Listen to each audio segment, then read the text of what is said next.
Voydod, uylanish bunaqa mazaligini bilganimda tug'ilib uylanar ekanman. To'yimiz zo'r o'tdi, Nargiz. Nodir aka, endi uylandingiz, oilalisiz. Yana eski qilg'ilaringizni boshlasangiz, onamnikiga ketaman. Hamma aytganingdek itdek qilaman. Faqat o'tmishni yuzga solish, xo'pmi? Kelishdikmi? Jinnivoy, tarvuz yegim kelyapti. Voydod, sen uchun ena bola sigira beraman. Ketdik, qani? O.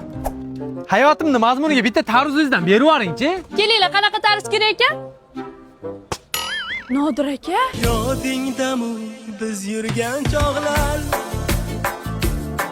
Nodir aka, kim bu? Nimaga yerimga sizilyapsiz? Ha, onasi nemsa, hozir uyda bir-birimizga o'tmishni eslamaymiz deb va'da berib chiqdik-ku. Ketdik, boshqa joyda olamiz. Ketdik.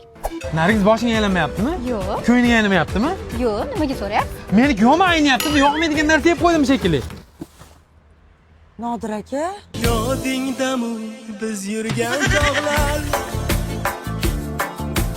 Nodir aka? Ha, endi ichgandan keyin har bola bo'ladi-da. O'tmishni eslamaymiz dedi-ku, yur baqa. Sen ham Nodir aka deb olasan, ha? Nargiz qara. Oladigan bozorlaringda ovoyasiz. Bugun ham kechasi bilan yeb ichib uxlamay chiqamiz. Nodir aka, baviyolilik, oq ko'ylingizdagi dog'ni bittada ketkazadi. Germaniya mahsuloti allergiya ham chaqirmaydi. Nima olsang, tezroq uyga borsak bo'ldi. Bizdan qancha bo'ldi? sizlarda nima bo'ldi? Voy, Nodir aka. Yodingdami biz yurgan chog'lar.